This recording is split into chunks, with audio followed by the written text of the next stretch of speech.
délivrance et joie. Cœur à cœur, cœur à cœur.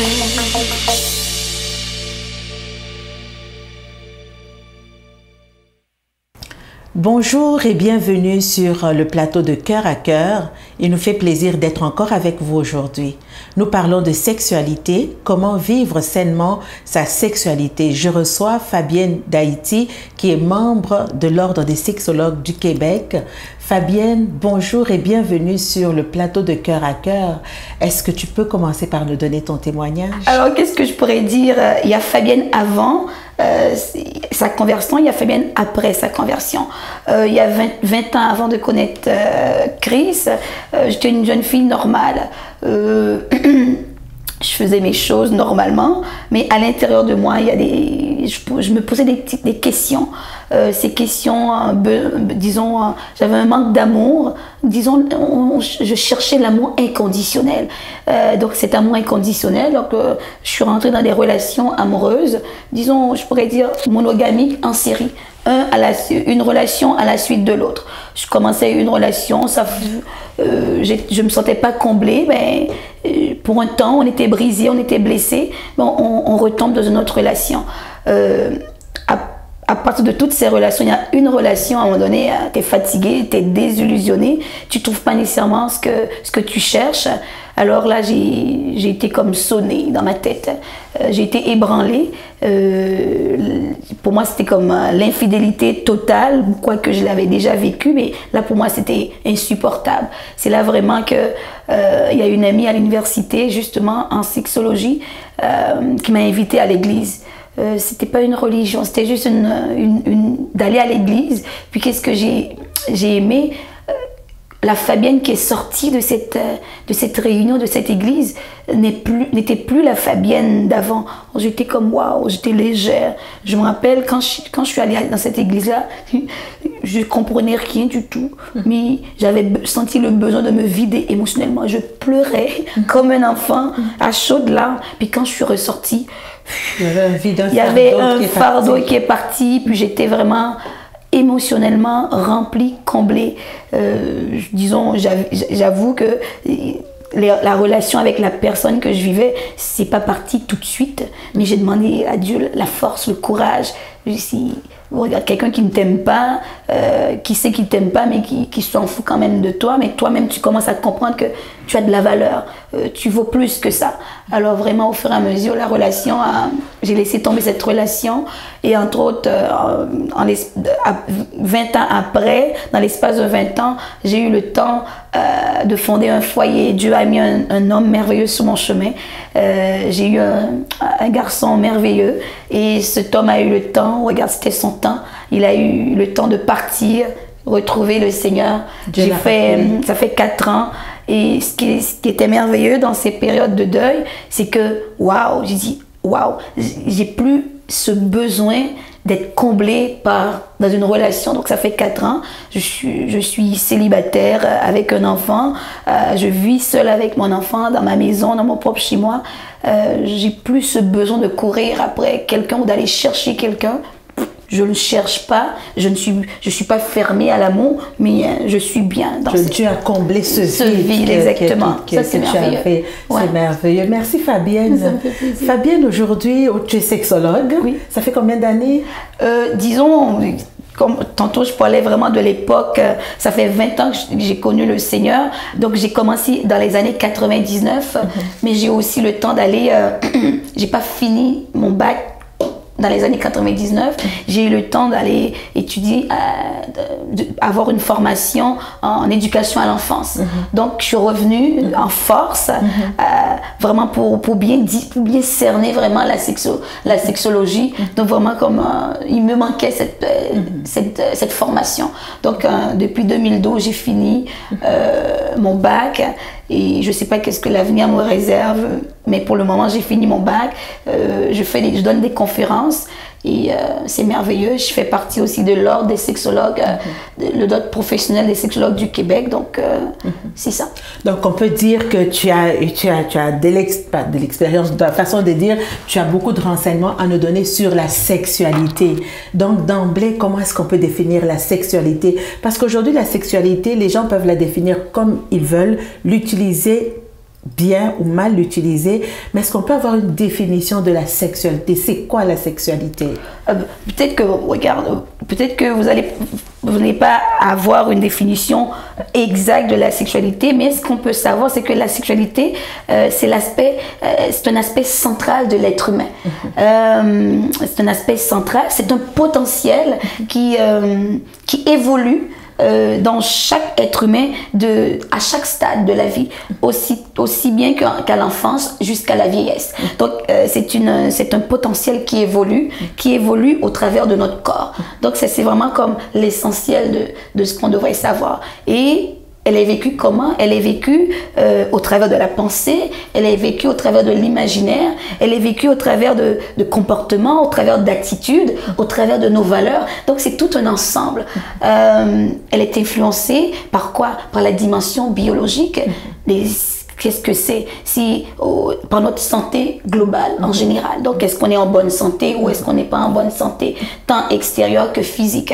Elle est influencée aussi au niveau psychologique. Qu'est-ce que je pense? Ce que je pense moi en tant que femme, ce que l'autre pense en tant qu'homme, comment l'autre se voit en tant qu'homme. C'est quoi le rapport que j'ai avec moi-même? C'est quoi la perception que j'ai de mon identité en tant que femme, en tant qu'homme? Donc, il y a aussi les normes sociales, les normes sociaux. Qu'est-ce qui est permis dans telle société ou qu'est-ce qui n'est pas permis? Il y a toute la dimension aussi. C'est un ensemble. C'est un ensemble, beaucoup de choses. Et sans oublier la dimension spirituelle. On parle ça, c'est pas moi qui l'ai ajouté, c'est vraiment dans la définition de la sexualité. Donc, elle est influencée par nos valeurs, nos croyances, par la religion, par la spiritualité. Donc, c'est sûr que c'est individuel. C'est vraiment propre à chaque individu. À chaque individu. Oui. Alors, justement, c'est propre à chaque individu. Donc, elle est influencée également par le côté spirituel, comme tu disais tout à l'heure. Et nous, en tant que chrétiens, parce qu'aujourd'hui, la sexualité est vécue, tu dis que c'est personnel, elle est vécue tantôt d'une manière, tantôt d'une autre manière. Mais nous, en tant que chrétiens, on se dit comment vivre une vie sexuelle saine. Mais comme je le disais tantôt, elle est influencée par nos croyances. Donc, il n'y a personne, un sexologue ne peut pas vous dire d'avoir telle attitude ou tel comportement si toi, tu n'es pas en accord. L'important, c'est qu'on soit chrétien ou pas chrétien, c'est de clarifier nos valeurs. Si nos valeurs nous guident, nos valeurs ont un poids dans notre vie, nos valeurs guident nos comportements, nos valeurs influencent nos attitudes, nos valeurs influencent nos comportements. Il y a un psychologue, je ne sais pas, allemand ou bien juif, qui dit tous nos comportements ont valeur de message. Donc, au travers de nos attitudes, de nos comportements, on doit voir nos valeurs. Donc, parfois, elles sont claires, parfois, elles ne sont pas claires. Donc, en tant que chrétienne, important, le but, c'est pas de courir à droite et à gauche selon les croyances de n'importe qui, mais c'est vraiment, comme tout individu, notre vie est basée sur des valeurs. Clarifions nos valeurs et en tant que chrétienne que je suis, l'une des valeurs chrétiennes, c'est que premièrement, on sait que le corps est l'élément central pour vivre sa sexualité. Et que représente le corps pour l'individu, pour le chrétien? Le corps est premièrement le temple du Saint-Esprit. Le temple du Saint-Esprit. Et le temple du Saint-Esprit, ça ne veut pas dire comme c'est une possession de Dieu. On a aussi cette possession parce que c'est un trésor. Parce que la Bible nous dit, nous sommes une merveille. Donc, premièrement, il faut qu'on puisse considérer, premièrement, qu'on est le temple de Dieu. Et n'importe qui se met dans cette position, qui a cette attitude de penser quand tu es le temple, un temple, c'est quelque chose qui doit être vénéré. Un temple, c'est pas un interdit, c'est pas une interdiction. Beaucoup, dans le passé, on a compris la religion, peut-être que la religion, je sais pas, a emmené les individus dans les interdictions, à blâmer le corps. Mais le corps, premièrement, on doit le comprendre, c'est le temple de Dieu. Donc, il y a des gens qui vont faire un exemple, des activités sportives pour remodeler leur corps, pour être bien dans leur corps. Mais c'est facile de tomber dans le narcissisme. Donc ça fait encore que ce corps, c'est à moi, il m'appartient, donc je suis le meilleur, on peut facilement tomber dans le narcissisme. Mais être le temple, ça veut dire que waouh, comment il y a cette divinité qui habite en nous. Waouh, quel privilège de savoir que Dieu habite en nous, nous pécheurs qu'on est, petits qu'on est, avec nos faiblesses. Il y a cette grandeur qui peut habiter en nous. Ça, c'est merveilleux, justement, quand on a compris quelle est la valeur que nous avons, ces êtres précieux, ces créatures merveilleuses de Dieu, et de pouvoir commencer à valoriser notre corps, sachant que représente notre corps par rapport à la parole de Dieu. Exactement. Mais maintenant, nous vivons dans une société qui est tellement influencée, tu parlais d'influence tout à l'heure, tellement influencée par toutes sortes de choses.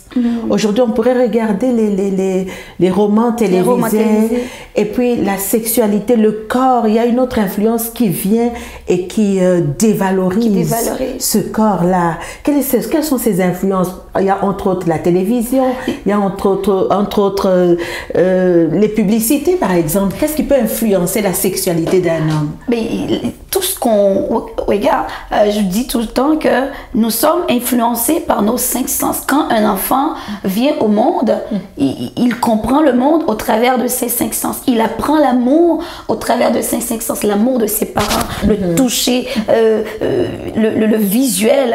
L'enfant apprend à comprendre le monde. Et pour moi, c'est comme ça, je le vois comme individu, comme sexologue, comme chrétienne. Au travers de nos 5 sens, on reçoit des messages.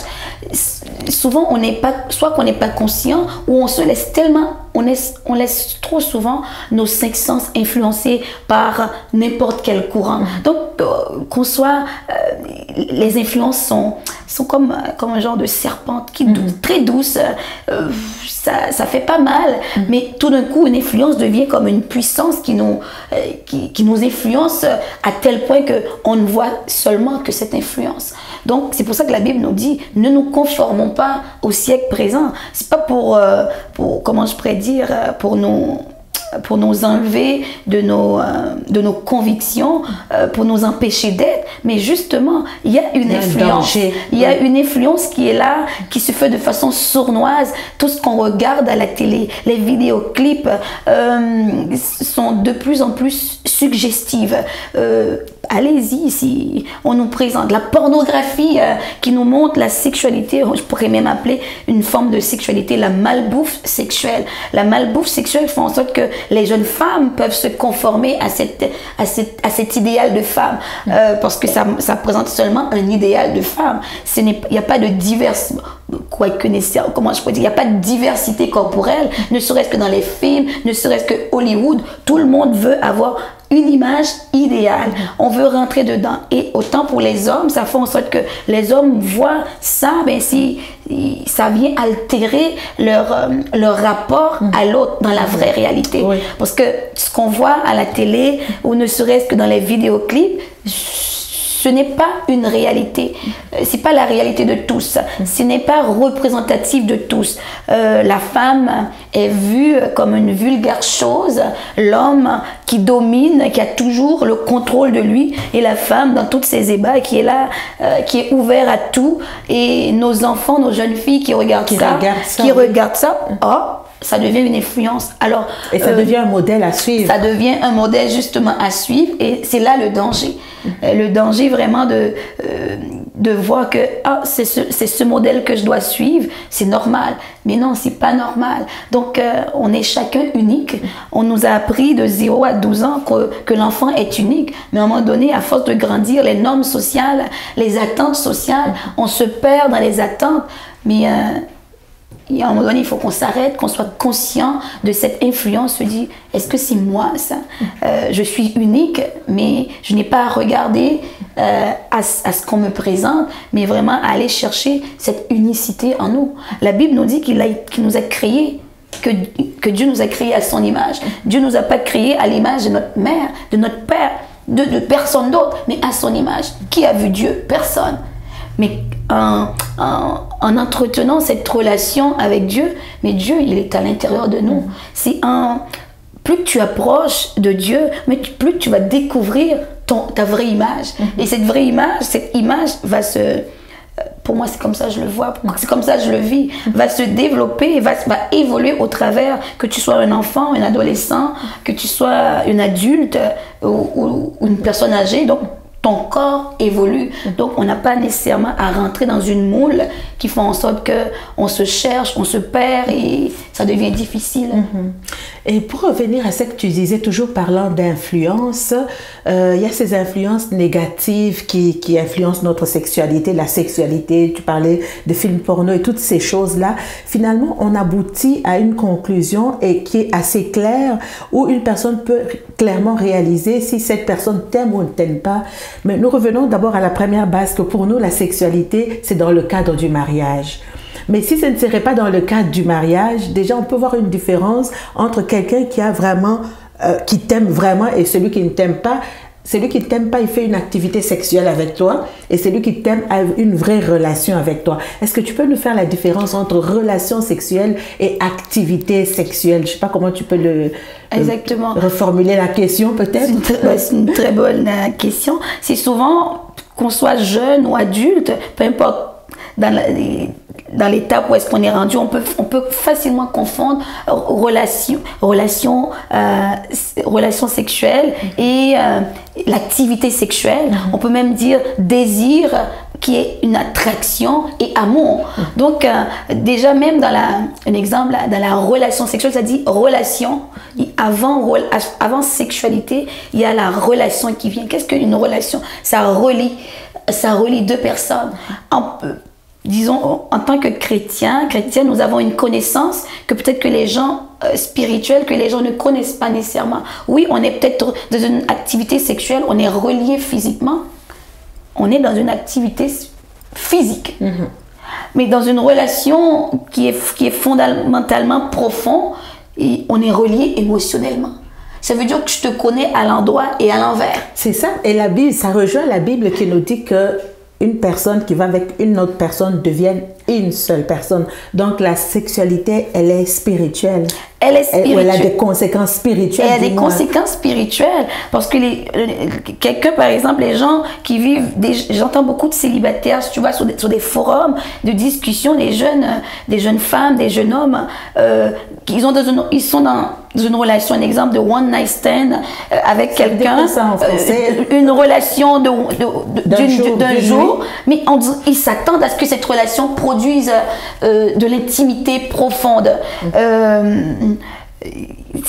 Mais il y a des choses qui ne sont pas clarifiées dès le départ. Il y a une différence quand on est dans une relation amoureuse, on veut vraiment comme peaufiner cette relation pour connaître la personne, on apprend à le connaître, on apprend à le définir, l'autre s'ouvre à nous, je m'ouvre à lui émotionnellement, je lui parle de mes bobos, il me parle de même si on n'est pas parfait, on est capable de s'accepter, de se comprendre et on va aller un petit peu dans une relation amoureuse qui va encore durer, on va aller encore à une coche plus loin. Au niveau intellectuel que je connais la personne, on pourrait même dire au niveau spirituel. Oui, ce n'est pas parce que quelqu'un se présente devant toi comme beau garçon, comme belle fille, que c'est nécessairement la personne. Est-ce que cette personne, tu es une personne unique, je suis une personne unique, est-ce que cette personne répond à tes critères? Est-ce que cette personne va te comprendre suffisamment pour répondre à tes besoins émotionnels? On a tous des besoins émotionnels, qui fait en sorte que dans une relation amoureuse, en tant qu'individu, on est complet. On est complet, mais dans une relation amoureuse, il y a une complémentarité. Cette complémentarité va avec le caractère. Est-ce que notre caractère va ensemble? Mais des fois les choses se font en vrac. On se rend compte, il y a la passion, le désir, l'attirance physique. Mais l'attirance physique ne suffit pas à elle seule pour dire que l'autre m'aime ou pas. C'est juste une attirance physique. Il peut avoir de l'attirance physique pour quelqu'un.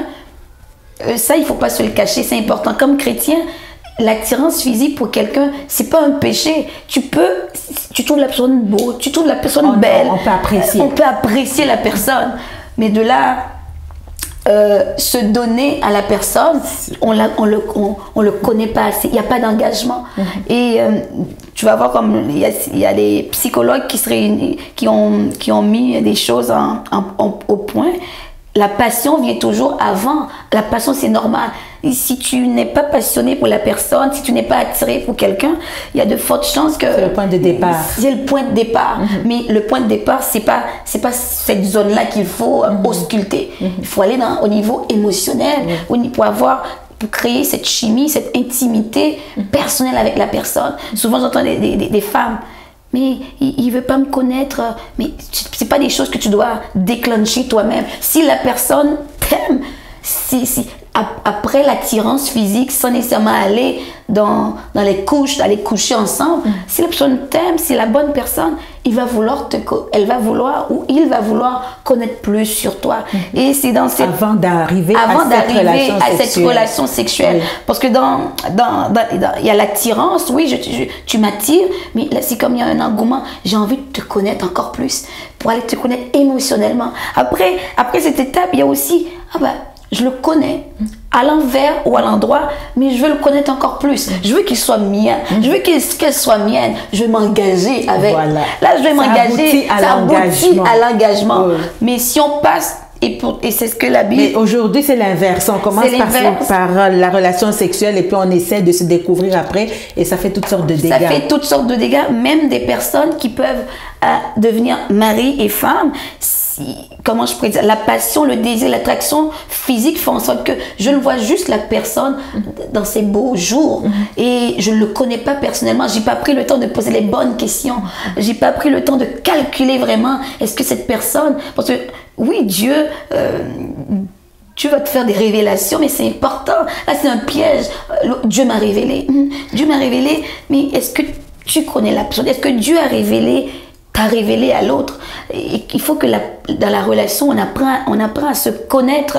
J'ai fait ces erreurs-là et j'ai vu la différence quand j'ai eu mon mari. J'ai dit, Seigneur, aide-moi. Je veux du tout pas sombrer à passer par l'attirance physique, la passion. Non, Seigneur, je veux arriver jusqu'au bout.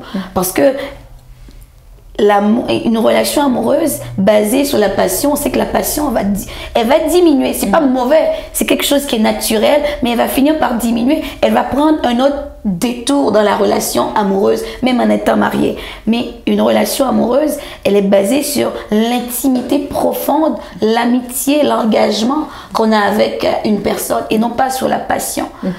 Donc il y a même, comment je pourrais dire, des personnes qui vont se marier dans cette étape de passion. C'est dangereux. Dans cette étape de passion, tu ne connais pas la personne, qu'il s'agit de l'homme ou de la femme. Là, on voit l'amour, c'est merveilleux. L'autre va répondre à mes attentes, l'autre va me rendre heureux. On arrive au mariage, blanc. Tous les efforts que l'autre avait fait, c'était pour l'attirance, mais la vraie personne maintenant nous est en pleine face. Il y a une phrase qu'on entend souvent: l'amour rend aveugle, mais le mariage te fait recouvrir la vue rapidement. Très rapidement. Et des fois, c'est même dans la lune de miel. Ça c'est trop rapide. C'est très rapide. Les gens peuvent divorcer au bout de 3 jours. Exactement. Donc, c'est vraiment, on voit que même deux personnes qui se marient dans le stade de la passion, même quand cette passion a duré 1 an ou 2 ans, si on n'a pas pris le temps de fouiller vraiment la vraie personne, on risque d'arriver comment je pourrais dire, au mariage. Là, on voit vraiment la personne dans sa réalité. Puis là, il peut y avoir, comment je pourrais dire, des frictions, des vraies frictions. Ces frictions, ils devraient avoir lieu avant, pour rentrer dans le mariage, dans ce qu'il est, l'unité. Mais l'unité, pour certains, va être plus difficile. L'unité va finir par aboutir. dans la deuxième année, à peu près 30% ou même 50% des personnes finissent par divorcer.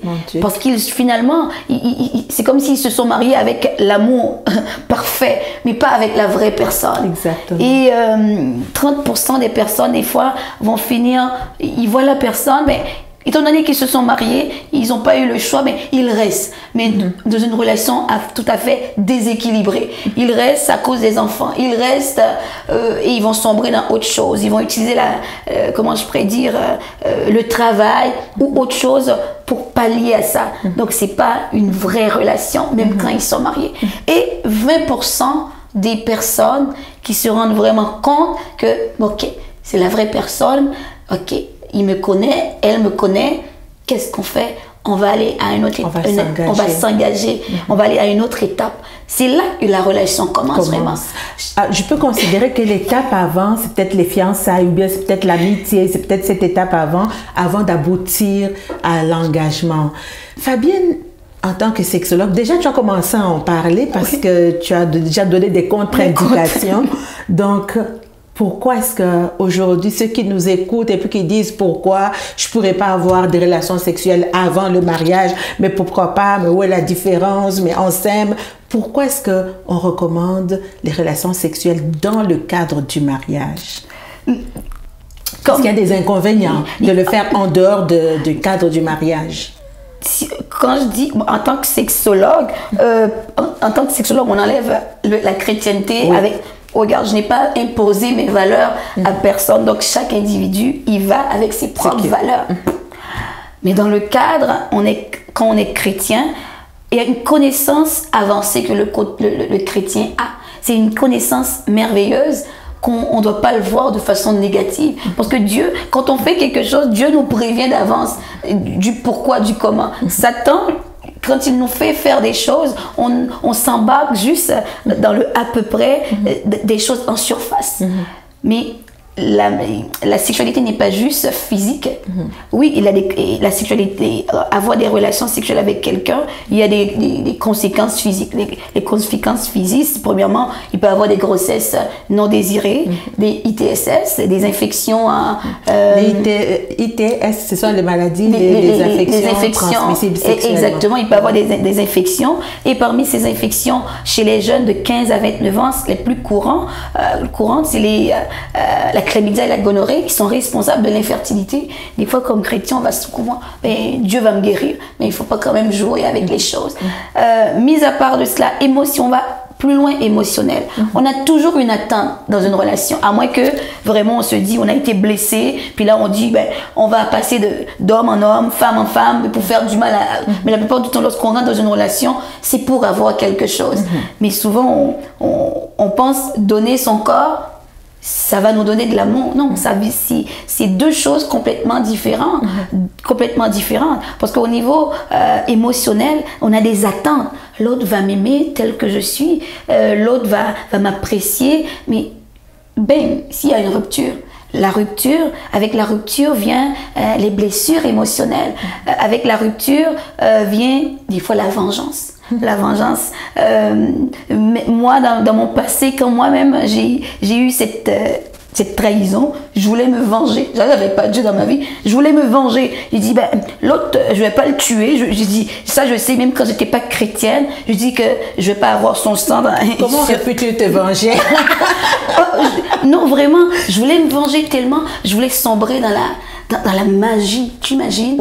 J'ai dit, je vais utiliser... Pour lui faire du mal. Pour lui faire du mal ou pour qu'il puisse m'obliger à m'aimer. Donc, c'est dans ce sens-là, comme j'étais comme prêt à faire des choses comme ça pour de l'amour. Donc, c'est des choses comme, avec la rupture, les blessures émotionnelles, il y a ce sentiment de vengeance qui veut venir, mais Dieu est grand. Je ne suis pas rentrée dans ces choses-là et vraiment Dieu a permis vraiment. Mais tu soulignes quelque chose de très important. Tu vois, quand on arrive à ce désir de vengeance, ce désir d'amener l'autre à nous aimer, c'est pour montrer la profondeur qu'engendre la relation sexuelle. Exactement. Ça lie au Ça niveau lie de l'âme. de l'âme, exactement. Alors la séparation est douloureuse et puis ça peut nous entraîner dans des dégâts, dans des choses assez destructrices. Exactement. Fabienne, ça court vite. Le temps est déjà terminé, mais avant tout, j'aimerais quand même, parce qu'aujourd'hui, on regarde à la jeunesse, on regarde même aux hommes et aux femmes, hein, on n'a pas besoin d'un âge pour vivre ces choses-là.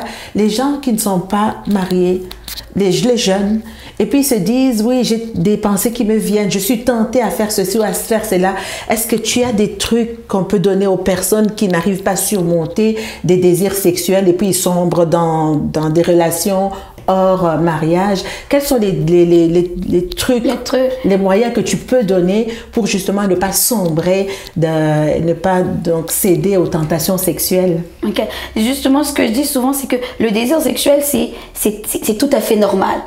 Mais souvent, on va chercher à dire, oh non, je ne veux pas penser à telle chose. Non, le désir, il est normal. Donc maintenant, il faut savoir pourquoi. Tout comportement, toute attitude, on pourrait même dire tout désir, a un message. Donc, quand j'ai ces genres de désirs, comment je me sens en tant que personne, en tant que femme, en tant qu'homme, parce qu'on a tous des besoins. Quelque chose, il y a un tableau que j'ai pu mettre au point, peut-être qu'on reviendra. On reviendra dessus, parce que c'est trop intense. C'est trop, exactement. C'est quelque chose que j'ai sorti vraiment, j'ai fait le lien, le tableau des besoins. Et c'est quelque chose que j'ai expérimenté avec ma vie. Nos besoins, ils vont toujours nous rattraper. Quand on ne répond pas à nos besoins, il y a d'autres choses, il y a d'autres comportements, d'autres attitudes, d'autres choses qui vont surgir, entre autres le désir sexuel. Donc, qu'est-ce qui fait en sorte qu'à un tel moment, on est vulnérable? Mais c'est nos besoins qui nous parlent. Nos besoins comment je pourrais dire, d'approbation, nos besoins d'amour profond. L'amour est un besoin essentiel. Dieu a tant aimé le monde qu'il a donné son Fils unique. C'est parce qu'il savait que nos besoins, notre besoin le plus profond, c'est l'amour inconditionnel. Donc, c'est vraiment, premièrement, c'est de s'assurer, peu importe l'étape où est-ce qu'on est rendu dans notre vie chrétienne, d'accepter l'amour de Dieu. L'amour de Dieu nous fait refléter qui on est. Nous avons une identité en lui. Nous sommes une merveille. Ça te ressaisit. C'est comme un bain, une douche froide. Ça te ressaisit. Waouh, je suis une merveille. Je suis un trésor. Et le désir, les hormones, ils sont pas incontrôlables. Mais c'est nos pensées. C'est où est-ce qu'on est rendu. Premièrement, c'est de reconnaître que le désir est tout à fait normal. C'est normal. Mais de ne pas chercher, oh non, je ne vais pas pécher, non, non. Va à Dieu. J'ai besoin de tendresse. J'ai besoin d'amour. J'ai besoin d'être comprise. J'ai besoin d'être compris. Dieu, sa grâce. Ça dit, sa grâce nous suffit. Ça dit, j'aime ce verset. Il y a une autre version dans Parole vivante, je ne sais pas quelle version. L'amour, mon amour te suffit. Donc la grâce, c'est quoi? C'est tout ce dont j'ai besoin. Donc si j'ai l'amour de Dieu, si je le vis, si je le comprends, ça me suffit. Ça me suffit. Il va combler même les besoins que je n'ai pas eus à mon enfance. Les besoins d'amour, les besoins d'affection, d'approbation, les besoins du regard des autres. Ça va venir comme me combler, me remplir. Et là, je peux passer à un autre niveau. Un conseil rapidement à ceux qui nous écoutent. Le temps, on a déjà débordé, ça passe trop vite. Fabienne, ce que j'aimerais, je te fais cette demande en ondes, j'aimerais qu'on revienne là-dessus parce qu'on peut parler de la sexualité, parce qu'elle se développe très rapidement. Tout à l'heure, en commençant, tu disais, dès le bas âge, avec nos 5 sens, on développe par le toucher. On développe déjà, la sexualité est présente dès le bas âge. On apprend à devenir un garçon, à devenir une fille, avec les rôles, avec ce que nous disent nos parents, notre environnement, tout ça construit notre identité en tant que J'ai besoin que tu reviennes et qu'on va faire des séries où on va parler vraiment par séquence pour qu'on puisse comprendre et que ça puisse vraiment aider notre auditoire. Mais aujourd'hui, c'est déjà tout. Mais une chose que je retiens quand même, c'est que nous prenons la sexualité dans le mariage. Nous prenons en tant qu'enfants de Dieu, nous connaissons notre identité. C'est d'aller à la découverte de qui tu es, de savoir qui tu es, de savoir ce que tu représentes devant Dieu. Une chose également, c'est de ne pas se laisser abuser en allant chercher de l'amour dans une relation sexuelle, mais nous prions que l'amour de Dieu comble chacune des vies. Je dirais même, pour finir, avant même de penser à avoir une relation sexuelle, il faut aussi avoir avant tout une relation avec soi-même. C'est quoi mon rapport avec moi-même? Parce que mon rapport avec moi-même me renvoie une image de qui je suis, une image. Et donc, cette image fortifie mon estime de moi-même. Donc, c'est important d'aller... Il y a des choses qu'on ne veut pas fouiller, on laisse de côté, mais c'est important. Parce que l'image que j'ai de moi-même, je le transporte dans toutes mes relations. Et ça forge. Il faut que tu reviennes, Fabienne. Il faut que tu reviennes. Fabienne, rapidement, un message d'encouragement pour ceux qui nous écoutent. Vraiment, c'est de faire confiance au Seigneur. Ce n'est pas une question de religion, mais c'est vraiment d'avoir cette relation intime pour découvrir qui tu es en étant une belle relation avec Dieu. Dieu, c'est la plus belle histoire d'amour. Ça fait 20 ans que je le connais et je ne cesserai encore de le connaître. Amen. Merci beaucoup, Fabienne, d'avoir été là. Fabienne, tu reviens, c'est sûr, tu reviens. Regardez, c'était tout pour aujourd'hui. On avait juste une demi-heure. On a fait déjà 35-36 minutes. On a débordé déjà et ça passe très vite. Il y a beaucoup de questions. N'hésitez pas à visiter notre page Facebook Cœur à Cœur. Visitez notre chaîne YouTube Cœur à Cœur. Écrivez-nous coeuracœur7gmail.com. Également, Fabienne aura part, si vous écrivez publiquement, Fabienne aura part. Tu pourras répondre directement aux questions. Mais il y a plusieurs autres émissions qui vont revenir où on va parler. Si vous avez des questions également, envoyez-nous vos sujets de vos questionnements et puis on pourra faire une émission spéciale, Fabienne, où on va répondre à toutes les questions de notre auditoire. C'était tout pour aujourd'hui. Merci d'avoir été là. Que le Seigneur vous bénisse. Cœur à cœur, témoignage puissant. Cœur à cœur, consolation, transformation. Cœur à cœur, délivrance et joie.